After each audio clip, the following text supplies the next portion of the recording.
উনি আওয়ামী লীগ বলো না, আমি কিন্তু আওয়ামী লীগ করি। আমার যদি কথা খবর দেন খুব সরল ভাবে বলতেছে, তাই বললাম ঠিক আছে এই মোকাবেল শিকদার সাহেবকে বক্তৃতা দেন।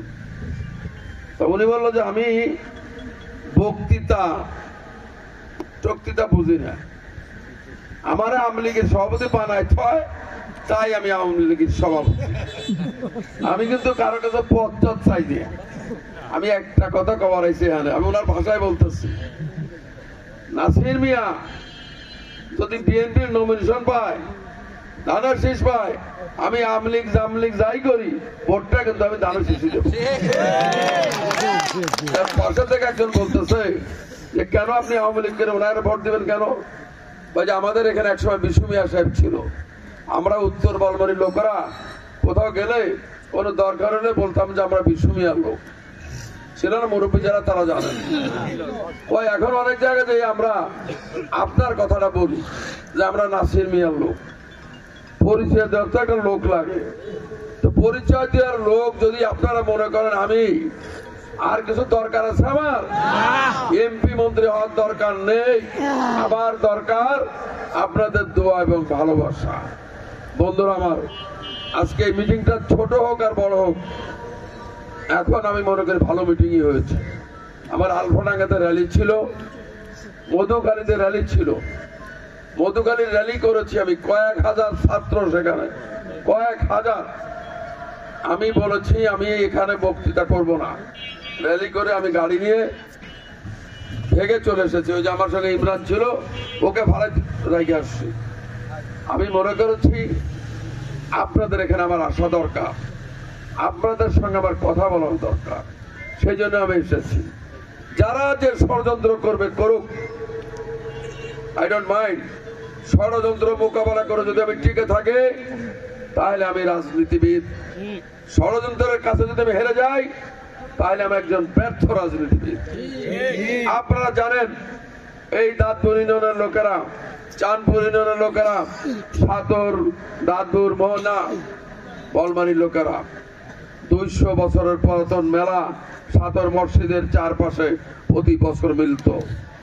1 চৈত্র থেকে 11 চৈত্র সেই মেলাতে হতো পুতুল নাচ, সার্কাস, যাত্রা, মদ, অবৈধ সমস্ত কাজ কাম সেই মেলায় হতো।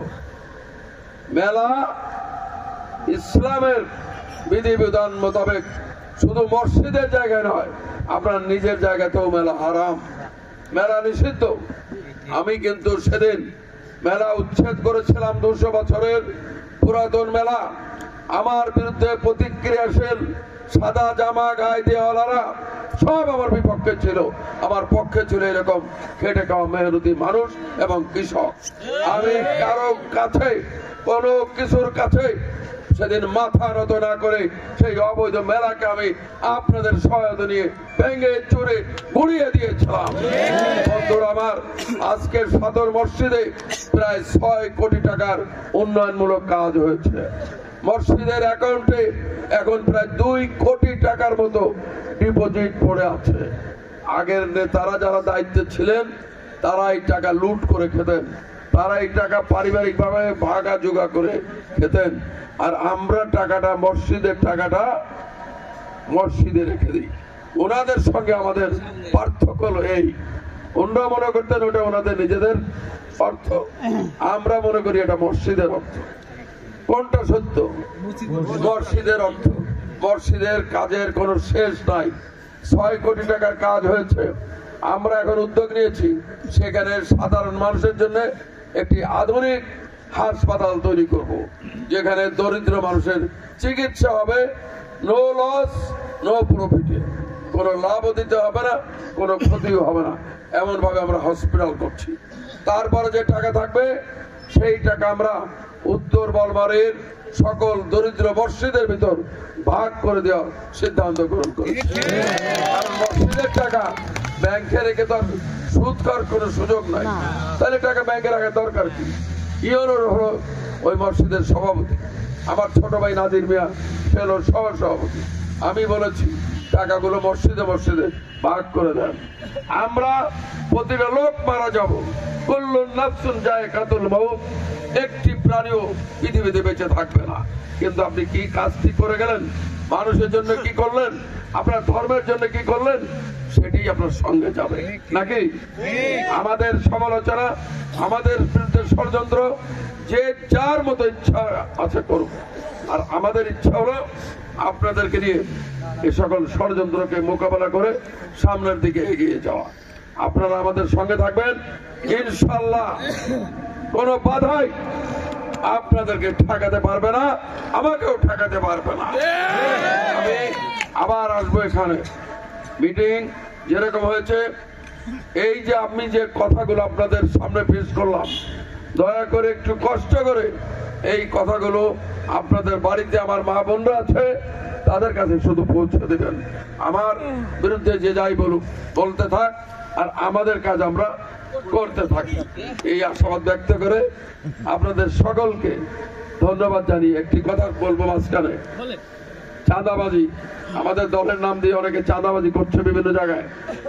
আমাদের নেতা, দলের ভারপ্রাপ্ত চেয়ারম্যান তারেক রহমান সাহেব বলেছেন, কোথাও বিএনপির নামে কেউ চাঁদাবাজি করলে তাকে ধরে বেঁধে পুলিশের কাছে হ্যান্ড ওভার করা হবে। কোন সালিশ দরবারে যদি কেউ ঘুষ খায়, সিম্পলি আপনারা আমাকে খবরটা দিবেন গোপনে। আমি গত পরশুদিন সাদরে একজনের কাছ থেকে, একজন আওয়ামী লীগ, তার কাছ থেকে আমাদের কিছু লোকজন টাকা ঘুষ খেয়েছিল সালিশ করতে চেয়ে। আমি পরে জেনেছি সেই টাকাটা আমি তাকে ফেরত দেওয়ার ব্যবস্থা করেছি। সে আমার সামনে কেঁদে দিয়েছে, বলেছে আমি আর জীবন আওয়ামী লীগ করবো না। আমার যে এইরকম ভাবে আপনারা বিচার করবেন, এইভাবে আপনারা আমার টাকা ফিরে দিবেন, এটা অকল্পনীয় ব্যাপার। আমি বললাম যে ভাই, আওয়ামী লীগ আপনি করলে করেন, না করলে না করেন, আপনার টাকা আদায় করে দিলাম, এই জন্য আপনি আওয়ামী লীগ ছেড়ে বিএনপি আসবেন কোনো দরকার নাই, আপনি আওয়ামী লীগই করেন। তবে মনে রাখবেন, আওয়ামী লীগ ঘুষ খায়, বিএনপি ঘুষের টাকা ফেরত দেয়। এইটাই হচ্ছে ডিফারেন্স আওয়ামী লীগ এবং বিএনপির ভিতর। ধন্যবাদ আপনাদের সকল। আসসালামু আলাইকুম।